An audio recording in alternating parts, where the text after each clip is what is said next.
All right, so you just gave the final question, and now everybody's turned in their answers to you.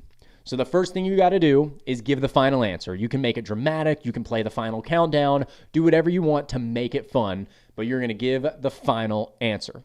Then, once you give the final answer, you give the final rankings. So what that means is make sure you have everything scored before you give the final answer. So you give the final rankings, just like I did earlier at halftime. I like to give the rankings from last place to first place. Adds the drama. It allows you to make it a little bit more fun. And then after you announce the first place team, that's when the game is over.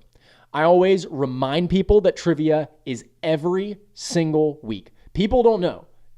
You might think they know. People don't know that trivia is every week until you tell them it's every week. So always remind them that trivia is every week.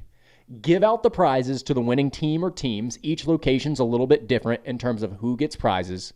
And then before you leave, make sure you send over those emails to your host manager. Those emails that you collected at halftime, if you haven't already sent those over, make sure you go ahead and get those sent. That way, we can email those people and give them their clues for next week's game so they come see you again next week. So that's the way that you wrap up the game. At this point, you're good to pack up all your equipment, pack up all your papers, and then you're good to go.